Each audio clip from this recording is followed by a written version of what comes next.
Hello friends, मैं अर्पिता। आज जो इसके बारे में हम बात करेंगे वो है रोज प्लांट की। आप सुने ही होंगे कि अभी बारिश में रोज प्लांट की कटिंग करना बहुत ज़्यादा ज़रूरी है। तो किस हिसाब से हम रोज प्लांट की कटिंग करें और क्या अभी सारे बर्ड्स को हटा देना अच्छा रहेगा या हमको अभी बर्ड्स चुन चुन के देख देख के ही हटाना पड़ेगा, जिसे हम डी बडिंग बोलते हैं। ये कुछ मेरे रोज प्लांट्स है जिसके लीव्स आप देख सकते हैं कि वो काफ़ी अच्छे साइज में आ रहे हैं। और अब मैं आपको एक एक प्लांट को दिखाऊंगी कि कौन सा प्लांट और किस तरह से उसमें बड को हटाना है। हर एक प्लांट के एंड में जब देखिए, ये जो प्लांट है, इस प्लांट का जो स्टेम आ रहा है काफ़ी अच्छा थिक आ रहा है। तो ये प्लांट की थिकनेस या ग्रोथ अच्छी है या सफिशिएंट ग्रोथ है। तो इसमें अब हम ब्रांचिंग लाएंगे और प्लांट की ग्रोथ लाएंगे। देखिए, इसका जो बड है वो फूल खिलने वाला है। तो अब मैं इस बड को काट सकती हूँ और एक ब्रांच में यहाँ पे नए बर्ड्स आ गए हैं, नए सब ब्रांचिंग हो गई है। और यहाँ पे जो एक फूल आ रहा है उसको मैं कट कर सकती हूँ, क्योंकि इस स्टेम को जितना एनर्जी चाहिए था बर्ड लाने में वो पूरा वो ला चुका है। और अब जैसे ही मैं उसके बर्ड को काट दूंगी तो ये स्टेम अब मोटा होना लगेगा, क्योंकि उसको न्यूट्रिशन अच्छे से मिलेगा और उसका जो न्यूट्रिशन फ्लावरिंग के लिए था वो वेस्ट नहीं होगा। तो मैं बर्ड को काटूंगी और कहाँ से काटूंगी, क्योंकि बहुत सारे जन आपको बोलेंगे कि आप ब्लंट कट करके आप काट दीजिए, पर नहीं, आप इसमें जहाँ पे 5 लीव्स हो उसके ऊपर से ऐसे कट करिए।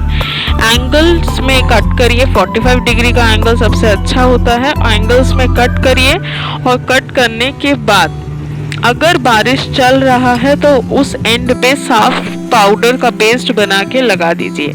और अगर बारिश नहीं है तो आप ऐसा छोड़ सकते हैं। और अगर आप 1-2 दिन में, कटिंग के 1-2 दिन में या अगले दिन आप फंगीसाइड स्प्रे करने वाले हैं तो आप ऐसा छोड़ सकते हैं। ये पॉइंट देखिए, जहाँ पे बर्ड्स अभी खिलने वाला है तो इसके पास फुल एनर्जी है, पर मैं उसको अब एनर्जी वेस्ट नहीं करने दूंगी, क्योंकि इस टाइम पे अगर मैं फ्लावरिंग लेने जाऊंगी तो उसमें उसका एनर्जी पूरा चले जाएगा। तो इसका 5 लीव्स जो मैं आपको अच्छे से दिखा नहीं पा रही हूँ क्योंकि वो कैमरा के उस साइड में आ रहा है, तो उसके 5 लीव्स के ऊपर से मैं इसको कट कर दूंगी।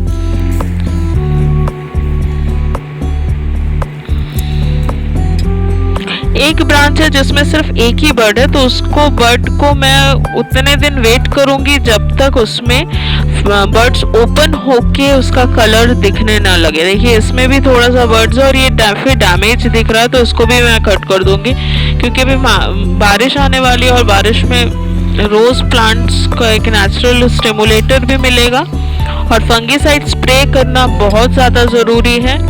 अगर आप फंगीसाइड स्प्रे कर रहे हैं या नीम ऑयल स्प्रे करिए, ताकि ये बहुत अच्छे से अपना प्रोटेक्शन कर पाए। क्योंकि इस बारिश में अगर आपका प्लांट अच्छे से ग्रो कर गया तो फिर आपको ठंडियों में बहुत अच्छा फूल मिलेगा। ये एक प्लांट है जिसको काफ़ी बुशी है। ये कश्मीरी गुलाब का फूल है और ये काफ़ी बुशी हो गया। तो इस प्लांट को भी मैं थोड़ा क्लीन करूँगी, क्योंकि जितना प्लांट साफ सुथरा रहेगा और ऐसे बुश जैसा नहीं होगा उतने प्लांट्स में कीड़े कम लगेंगे। तो यहाँ से जो भी ब्रांचेस गमले के बाहर की तरफ जा रहे हैं उसको मैं रखूँगी, पर जिसको जो अंदर आ रहे, देखिए इसमें एक पत्ती के नीचे में कीड़ा भी था जो मैंने कटिंग किया तो वो बाहर निकल गया, बहुत अच्छा हुआ। और बाकी जितने भी ब्रांचेस है जो कि गमले के बाहर की तरफ से जा रहे हैं, तो उन सारे ब्रांचेस को मैं रहने दूंगी। और जो अंदर में आ रहे हैं और एक दूसरे को पुश कर रहे हैं या एक दूसरे के साथ क्लैश कर रहे हैं, उन सबको मैं रिमूव करूंगी, ताकि अंदर का स्पेस थोड़ा बना रहे और प्लांट का ग्रोथ भी अच्छे से हो सके। क्योंकि जितना अच्छा से पेनिट्रेशन रहेगा उतना अच्छे से इसमें ग्रोथ आएंगे।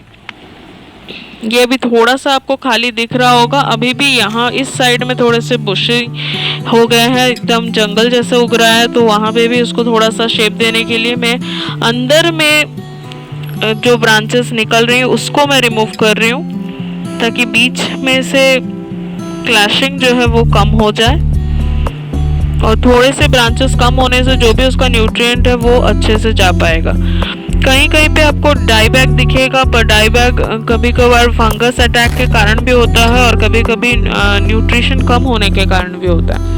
तो अगर बारिश का सीज़न है, मैं बार बार बोल रही हूँ कि आप इसमें अच्छे से नीम ऑयल स्प्रे करिए और फंगीसाइड इंसेक्टिसाइड स्प्रे करें। साफ फंगीसाइड मैं स्प्रे करती हूँ, इसमें मैं नीम ऑयल भी स्प्रे करती हूँ, और इसको छोड़ के सोनाटा भी स्प्रे कर सकते हैं। और ये 10 दिन में एक बार करना या 7 दिन में एक बार करना वो आपके प्लांट पे डिपेंड होगा। कौन से ब्रांच की कटिंग करनी है वो भी आपके प्लांट पे है। ये जो प्लांट्स मैं आपको दिखा रही हूँ ये सब 1 साल के एज के हैं, तो 1 ईयर्स में इतना उसका ग्रोथ है, उसके हिसाब से ही आप कटिंग करेंगे। हार्ड प्रूनिंग अभी हम नहीं करेंगे, अभी हम सिर्फ उतना कटिंग करेंगे जितना बर्ड के साथ हो, और बर्ड के वहां से ही थोड़ा थोड़ा ही रिमूव करेंगे। देखिए ये जो प्लांट है इसमें भी कुछ कुछ बीच में दिख रहा है सब ब्रांचिंग, उन सबको हम रिमूव करेंगे।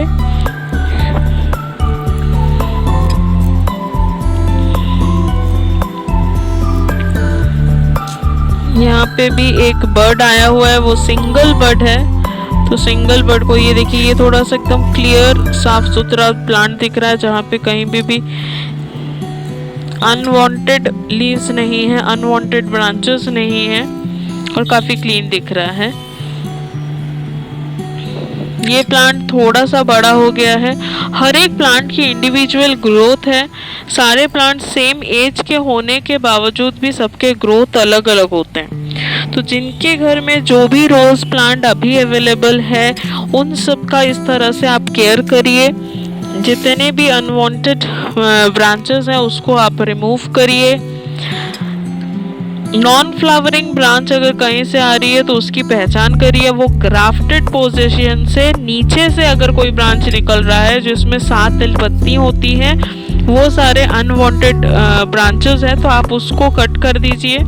और कट करके भी बारिश है तो आप अलग से उसको लगा दीजिए, बाद में वो ग्राफ्टिंग के काम आएगा, उसमें हम नया लगा सकते हैं।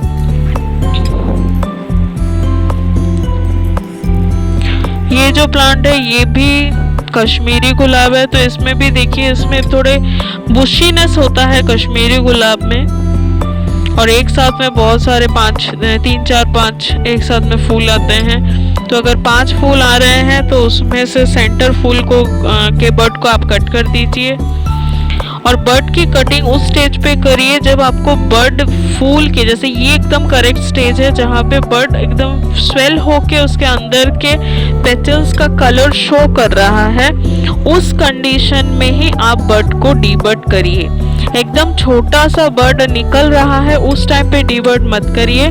जब ये स्टेज आ जाए तभी आप उसको डीबड करें, ताकि उस स्टेम में पूरे अच्छे से एनर्जी ट्रांसफर हो रहा हो। जहाँ पे एनर्जी ट्रांसफर अच्छे से होगा वहीं पे अच्छा फूड ट्रांसफर होगा और वही ब्रांच थिक होगा। उसको छोड़ के और कोई भी ब्रांचेस के थिकनेस नहीं आती है।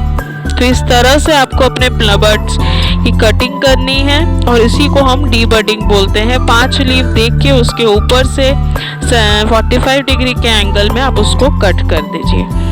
इसी तरह से आप लोग मेंटेन करिए। अगर अभी बारिश है, देख रही है आप मट्टी पूरे गीले हैं, तो इस कंडीशन में अभी मैं कोई फर्टिलाइज़र नहीं डालूंगी। जैसे ही बारिश थोड़ा सा कम होगा मैं बिल्कुल आपको फर्टिलाइजर्स में अपडेट कराऊंगी।